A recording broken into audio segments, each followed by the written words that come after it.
Chapter 22. Our Reality. The woman who opened the door for us was attractive and alluring. 30-something, feminine and shy, pleasingly plump. No, she wasn't fat. Her body preserved and even accentuated all the man-enticing curves, which were hardly obscured under the sheen gown she was wearing. Her childlike voice was welcoming, and her smile at once made us feel at home. "Hello there, travelers. Come on in, come on in. Svetlana told me about you. She said you'd like to see the town and then go to a restaurant and have a great time." "That's just the ticket. We want to do all that, and of course with you, my lovelies," Vladislav blurted out. "And how's my dear Svetlenka? Still out partying, eh, what?" "Now when would we have time to go out partying? And who with? Seems the rest of us have to wait a lifetime." "Why wait? See here, I've brought a pal along. He's from Siberia, and he's 100% entrepreneur." She straightened her tight-woven braid and raised her timidly lowered eyelids to reveal a sparkling pair of eyes that looked as though they could be full of passion and desire. She offered me her hand. "I'm Lena. Hello." "Vladimir," I introduced myself, shaking her cream puff hand. While Lena got some coffee ready for us in the kitchen, Vladislav and I washed up and then took a look around her two-room apartment.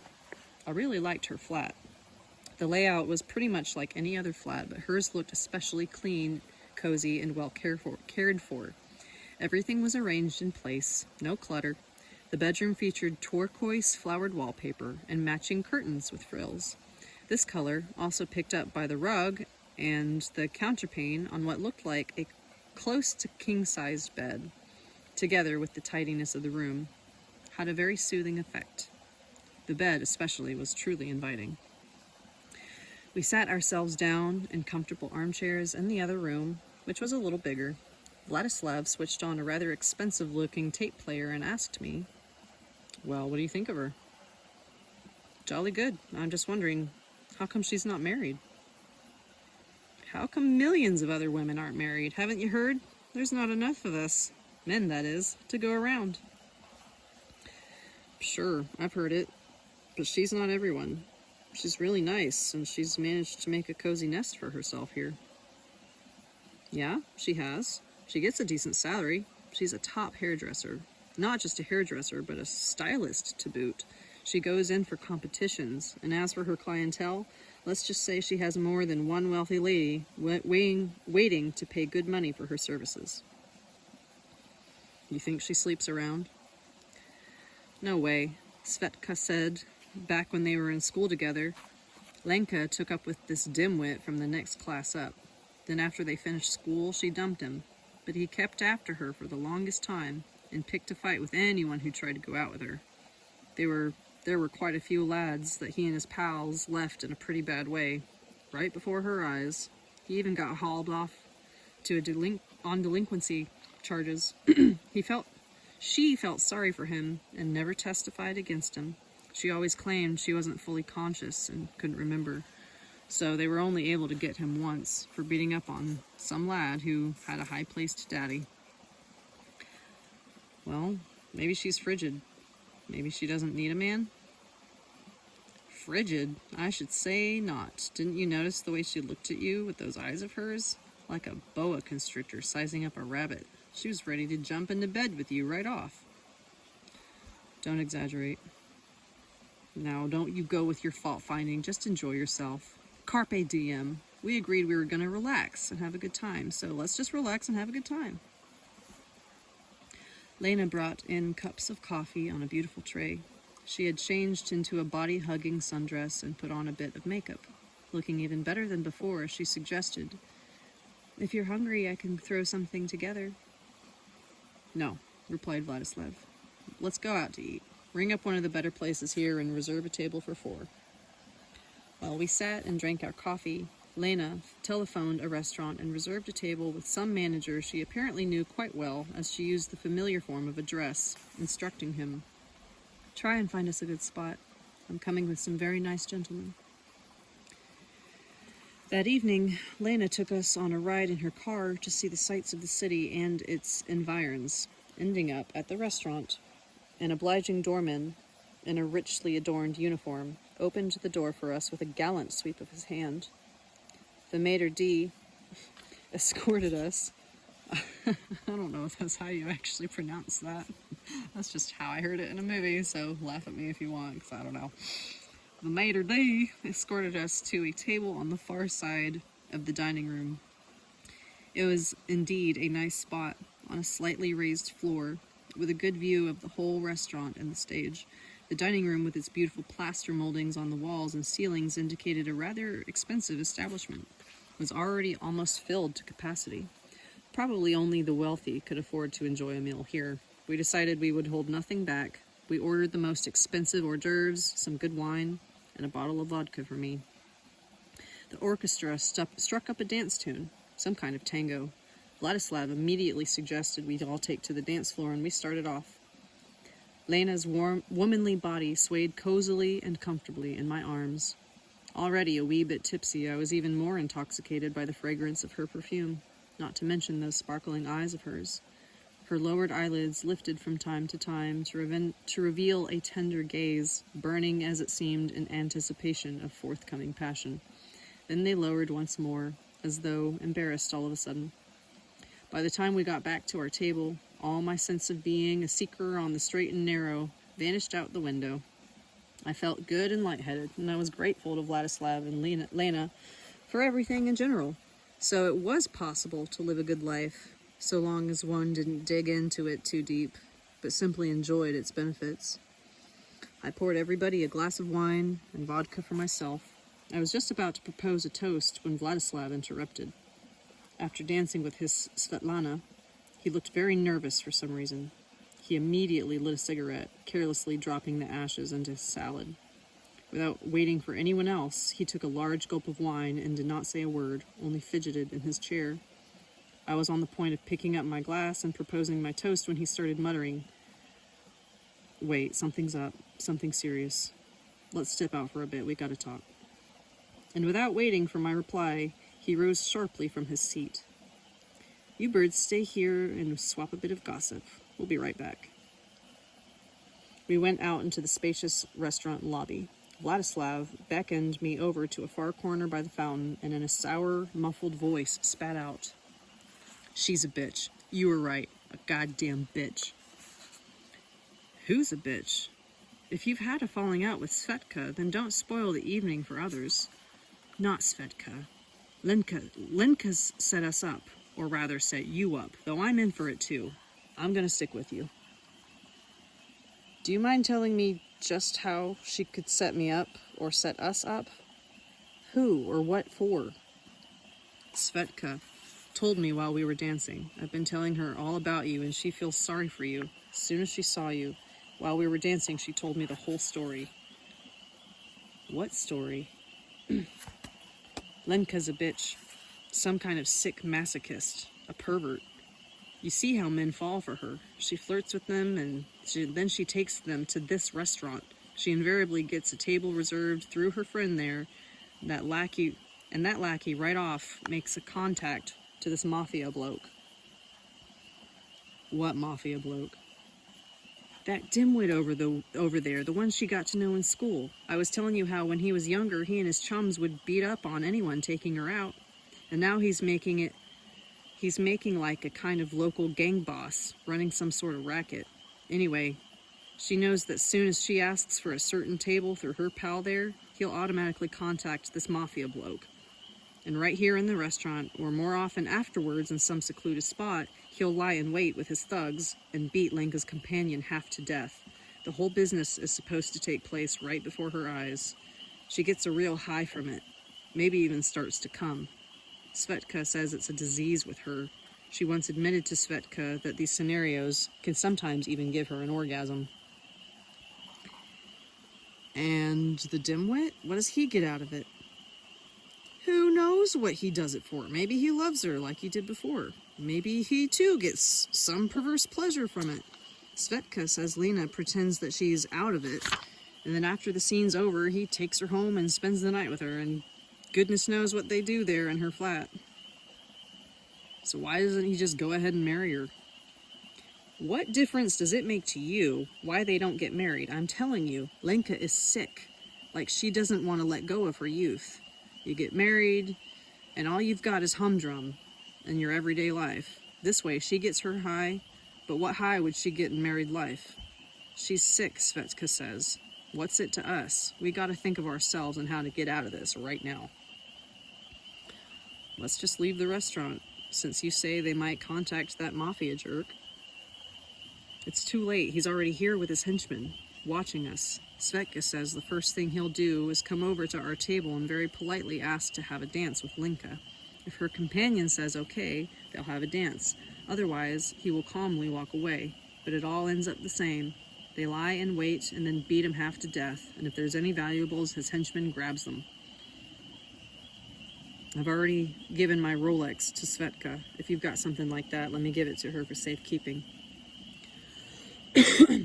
I don't have any valuables. Tell me, how come they're not afraid of the cops? Listen, I tell you, they've got it all set up.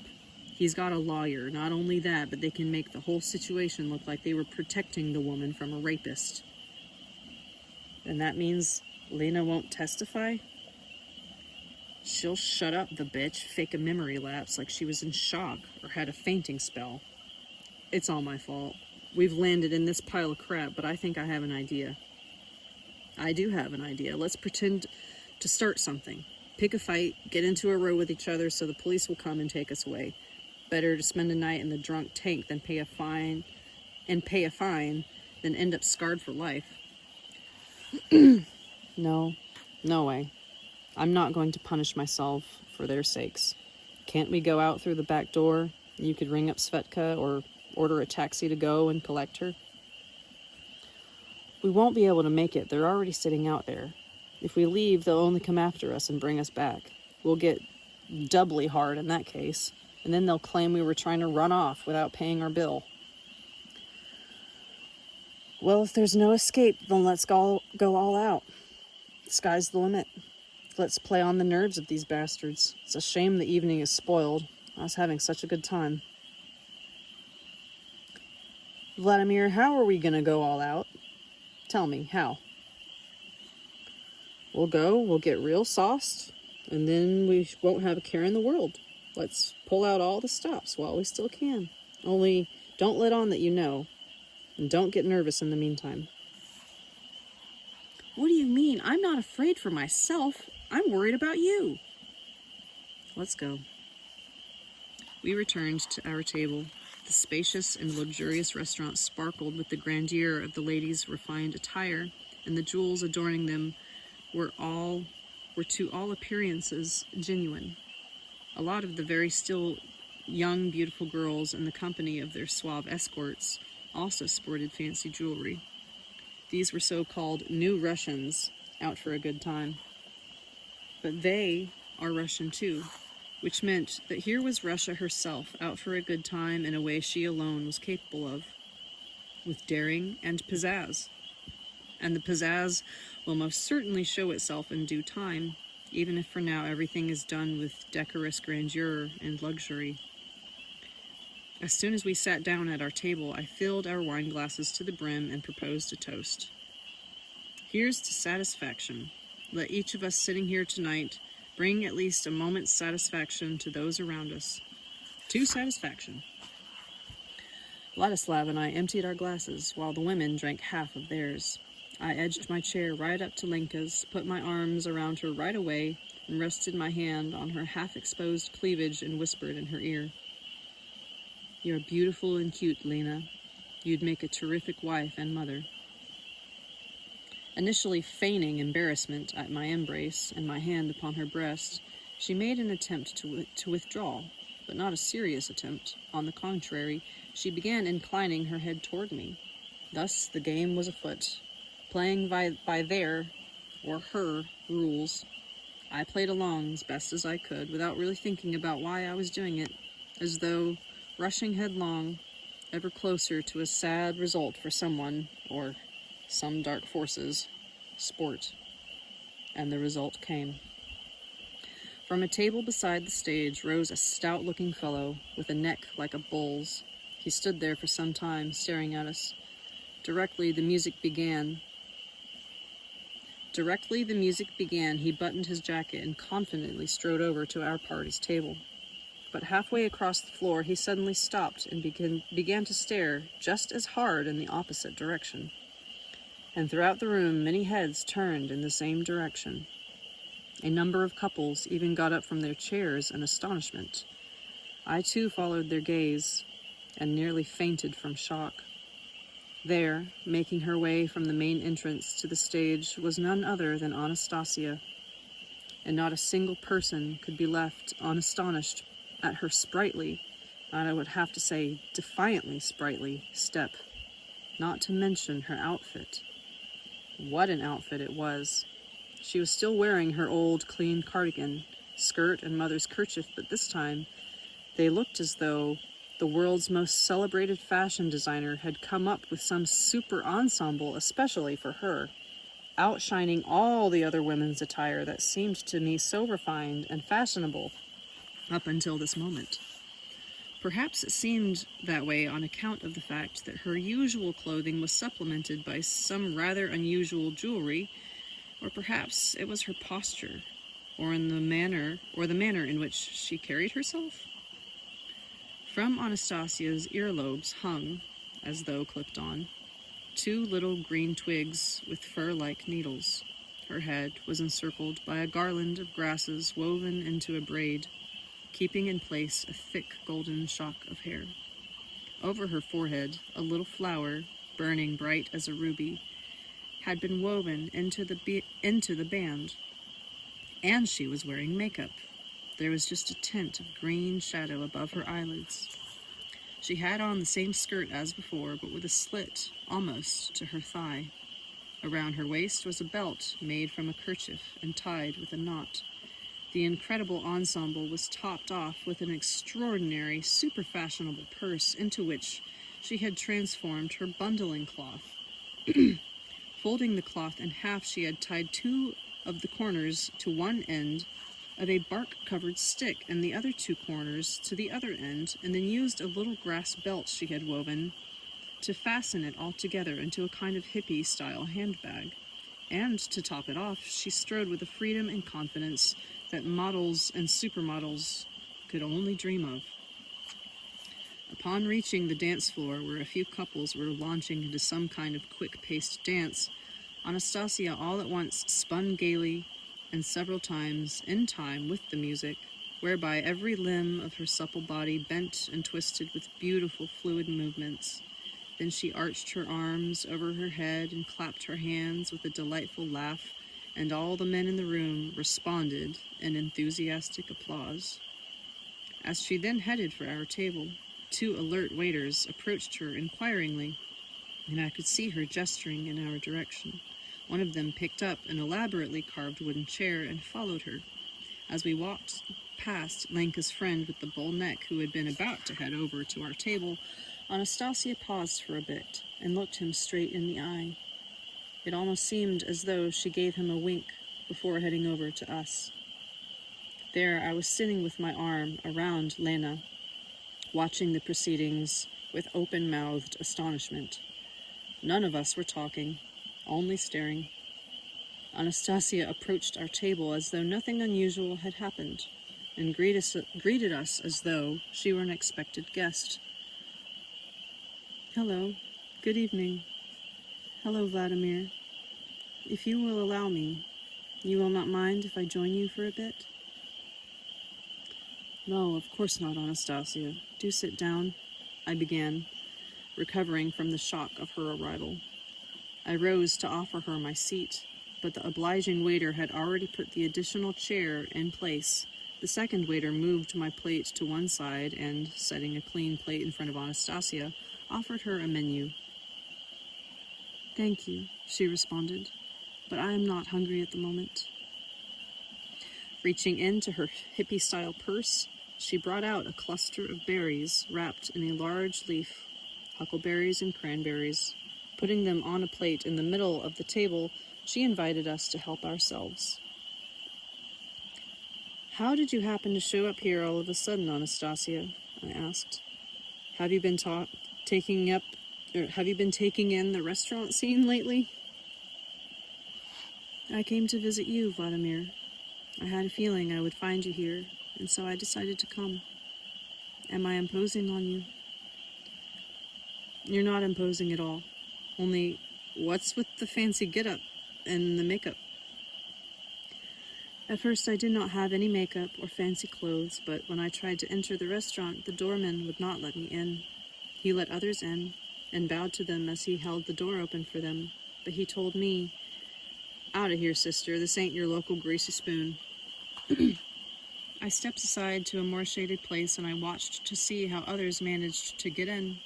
I realized they were wearing different attire and did not walk the same way I did. I caught on to it all quite quickly. I found 2 twigs handy at the fallen from a nearby tree, split them with the ends of my nails, and attached them to my ears as decoration. Look, whereupon Anastasia turned sideways to me and showed me her invention. What do you think? Did they turn out well? Very well indeed. So I quickly made myself a purse and a belt out of my kerchief and some makeup from a leaf and flower sap. Pity though, I had to tear my skirt. You didn't have to make such a huge tear, practically to your thigh. Just to your knee, that would have been enough.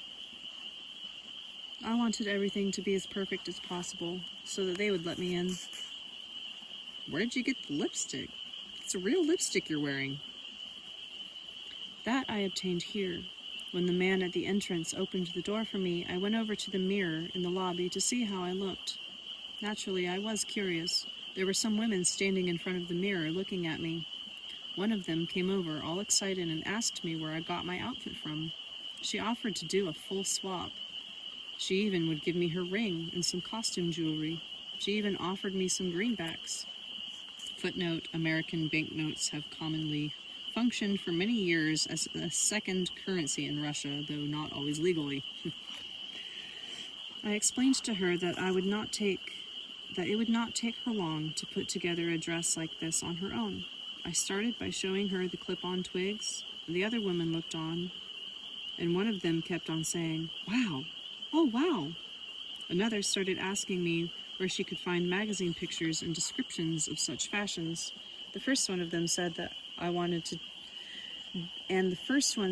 if I wanted to turn tricks here, that she was the madam and would not allow any pimps, since her girls are free agents and she's quite capable of smashing any protection racket. That must have been Anka Putanka, said Vetka. Anka Putanka, yeah, I was right. Play on words derived from the rhyme of Anka. Derivative of the name Anna and Putanka, hooker.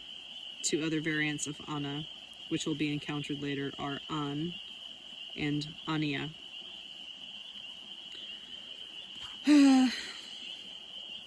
That must have been Anka Putanka, said Svetka.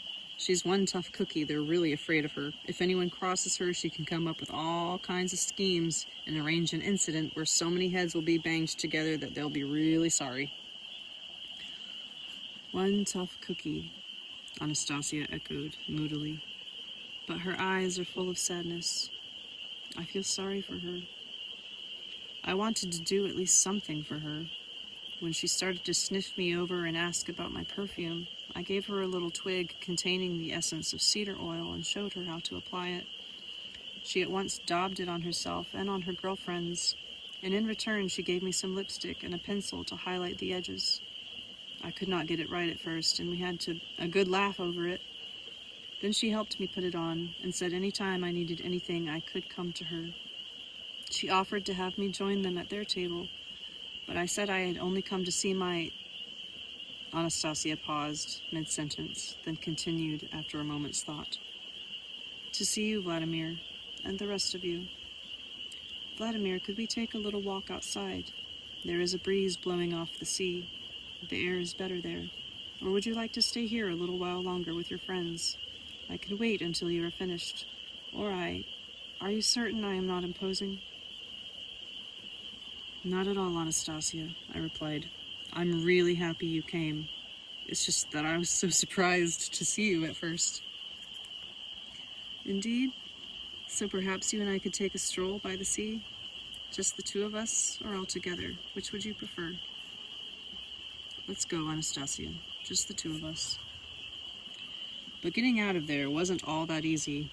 Elena's friend was heading our way. He too, it seemed, took a while to recover from the unexpected arrival of Anastasia. We should have left earlier, right off, I thought to myself, but now it was too late. They had already set their dastardly scenario in motion, and Elena, as though getting herself mentally prepared for it, began sitting up straight, lowered her eyes, and made a show of smoothing out her hair. He came over to our table, but instead of approaching Elena, he went directly to Anastasia. With a slight bow of his head, he began addressing her, taking no notice of anyone else. Elena's jaw dropped in surprise at hearing him ask Anastasia, "Miss, allow me the pleasure of asking you for this dance." Anastasia rose, smiled, and responded, "Thank you so kindly for the invitation. Please, have a seat in my chair. They will miss your company otherwise. As for me, I do not really care to dance at this moment. My gentleman friend and I have decided we would like to go for a walk in the fresh air." In obedience to her suggestion, he sat down in her chair, not taking his eyes off of her for a moment. Anastasia and I headed for the exit. My plan was to get as far away from the restaurant as possible, go for a walk, as Anastasia wanted, then grab a taxi and go back to my flat. It was around 10 o'clock that night. We walked through a shady alley, A-L-L-E-E, and then down to the rocky seashore. We hadn't yet reached the water's edge when I heard the screech of brakes. I turned to look around. From a jeep parked at the side of the road up above, 5 tough-looking lads were heading in our direction. As 4 of them encircled us, I recognized the 5th as the dimwit with the bull neck. He took up a position just a little distance away, but it was he who kicked off the conversation. "Hey, pal, you'd better get back to the pub. Your lady's missing you." With no response from me, he started up again. "Hey, you deaf or what? We say you'd better go back to your lady, but you got this lady mixed up with another and split. We're gonna help you back, right now." The oversized lad standing nearest me took a step closer, and I made a decision. "Run, Anastasia," I cried, and decided to let him have it first, and keep him at bay as long as I could so that Anastasia could get away. I tried to land the first blow on the chap approaching me, but he seized a hold of my arm, punched me in the solar plexus, and then wham, right in the face. I tumbled to the ground, right on the rocks. I would probably have landed right on my head, but Anastasia reached out her hand and cushioned my fall. My head was spinning, and I could hardly breathe. I lay there and watched the big fellow's feet, shod in steel rain-enforced boots, come right up to my face. Uh-oh, he's going to use his foot on me next. The thought flashed through my mind. Now he came really close and lifted his leg, only right at that point Anastasia did what just about any woman would have done under the circumstance. She screamed. But what a scream. It was a regular scream, only for a split second. The sound associated with it quickly vanished, and her audible scream rose wildly in intensity to the point of shattering one's eardrums. I could see the lads around us letting some kind of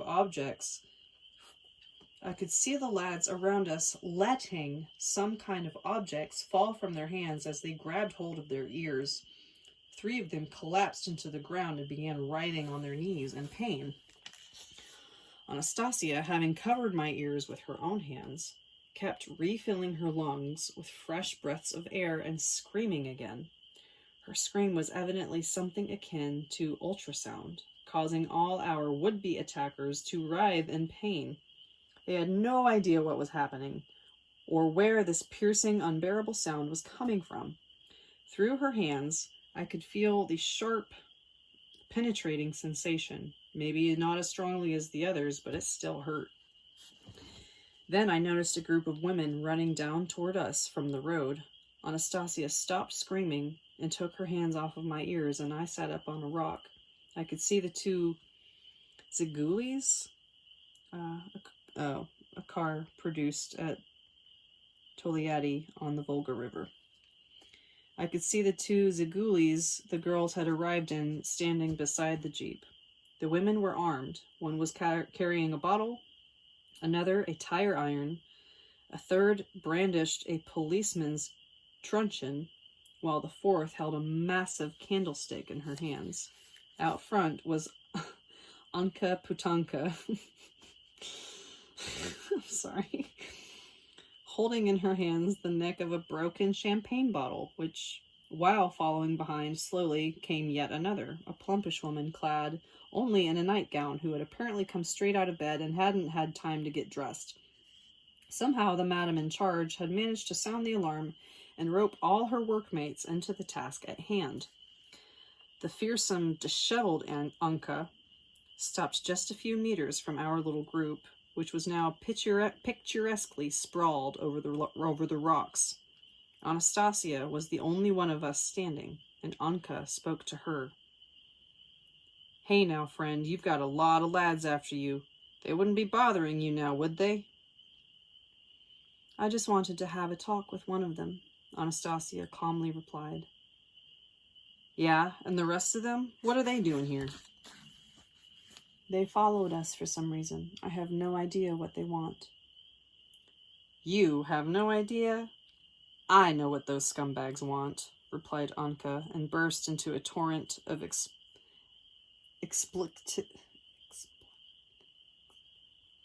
I don't know why I'm tripping over this word. Explicatives?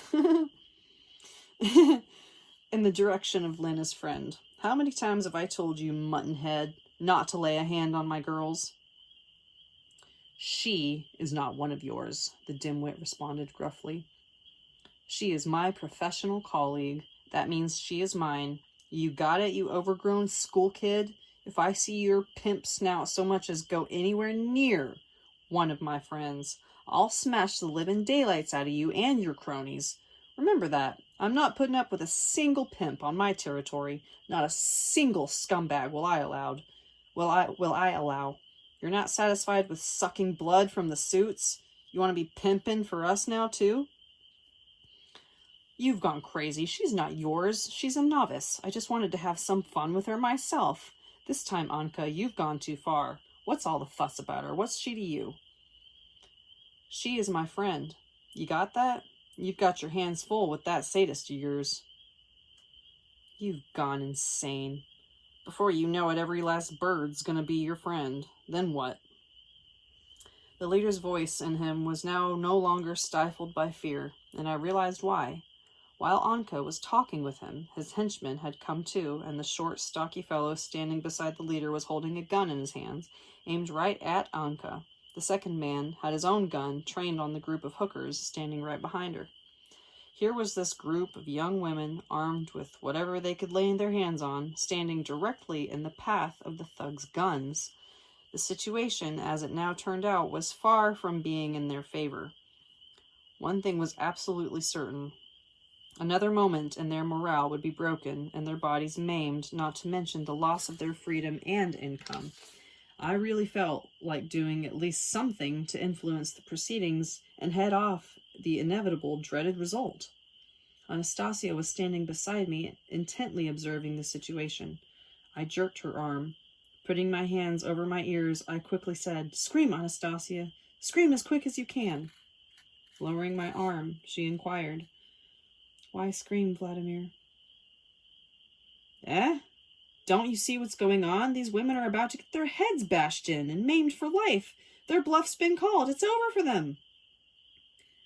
"Not for all of them. The spirit is still fighting in 3 of them."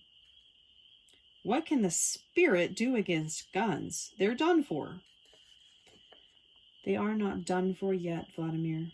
As long as their spirit is fighting, nobody should interfere. Outside interference may take care of the situation at hand, but it will weaken their self-confidence and mean that a whole lot of other situations in their lives will not turn out favorably for them. They will come to rely on outside help. Stuff like that philosophy of yours, at least for now.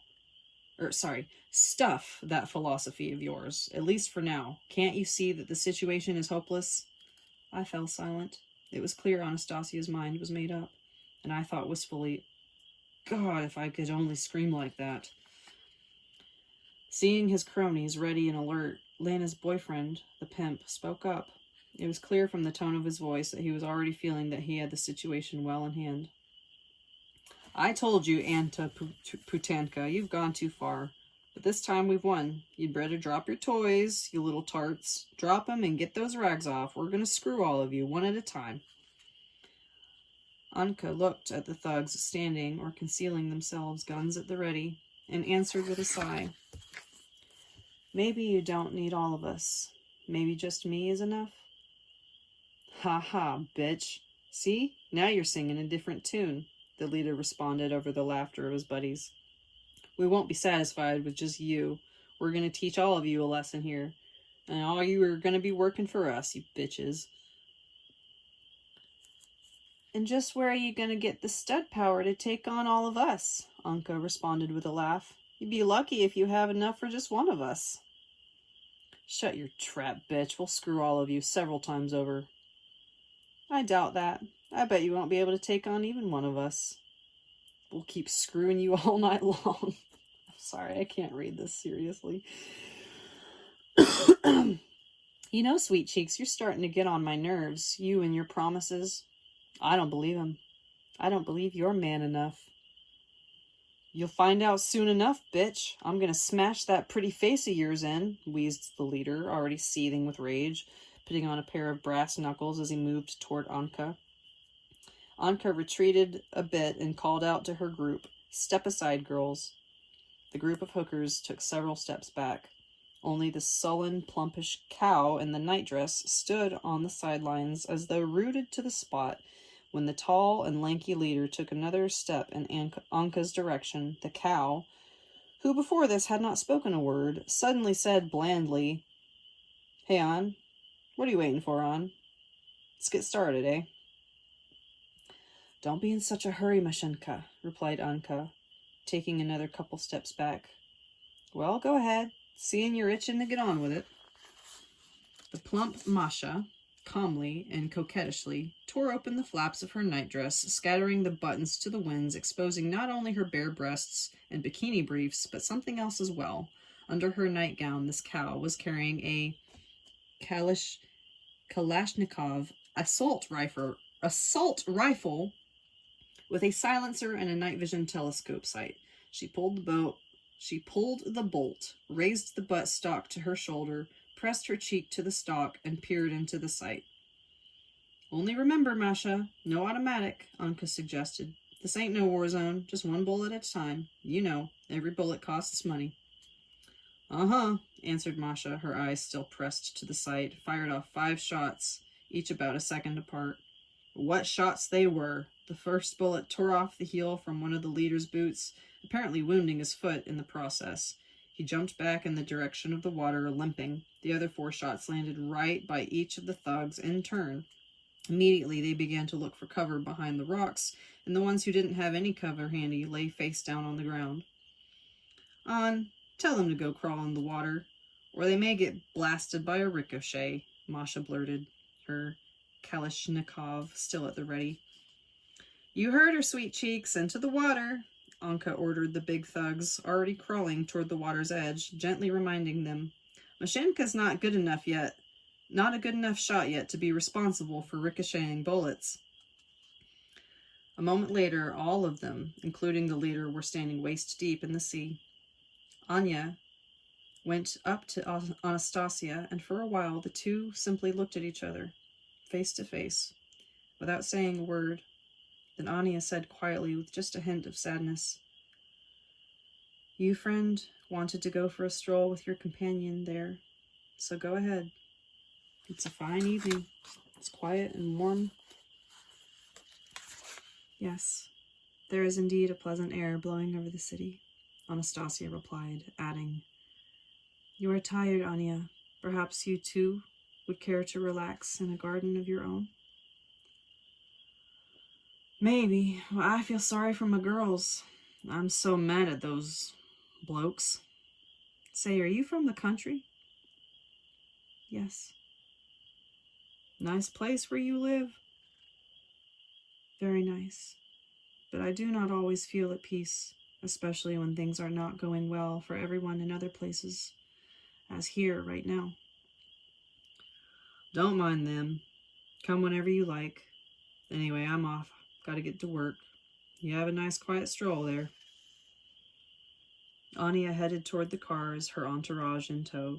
As they walked past the cow still sitting on the rock, the Kalashnikov lying across her bare knees, Anya said, "You stay here and relax a bit, Mashinka. We'll send a car for you later." "I got a client waiting. I was with him when you called, and he paid already." "We'll take care of your client. We'll say you had an upset stomach, like the quality of the champagne wasn't up to scratch." "I had vodka, only half a glass." "Well, then maybe you ate something." "I didn't have anything to eat, just a bit of candy and some pastries." "That's it, then. The pastries weren't too fresh. How many did you eat?" "Don't remember." "Come on, she never eats less than 4 at a time," said one of the girls. "Right, Masha?" "Maybe you're right. At least leave me a cigarette so I don't get bored out of my skull." Anya put a pack of cigarettes along with a lighter on the rock beside Masha, and the girls walked on. "Hey," came a voice from the water. "You're going to leave this gal of yours here on the rock?" "She's staying, sweet cheeks. She's staying," replied Anya. "I told you right off, one of us is enough for the likes of you. You wanted all of us. It turns out it's going to be one pretty boring for just one of us to stay here with you." "Once this gets out about how conniving you are," one of the thugs called out, "once it gets out, well, no one will ever want to shag with you again, even if you offer to pay them." 5 muffled shots rang out from the rock in quick succession, and 5 little splashes popped up in the water, one right beside each of the men standing there, making them retreat even further from the shore. Anya turned to them and warned, "Look, boys, just make sure you don't rile Mashenka here. When we like someone, we can be sweet and tender, and loyal as dogs. When we like someone, understand? No matter who." And then, as she clambered up the hill toward the cars, she struck up a song in a resonant, wistful voice. "The paths and roads are all overgrown there, which my dear lover's feet have known there." And the young prostitutes following her picked up on the tone of her voice, on the intonations of sadness and despair. "Overgrown there with mosses and grasses, he's taken up with another of the lasses. Where does he travel, my lover? It makes my heart only sorrow and suffer." And off they drove, still singing the song about pathways and roads, as they headed back to work.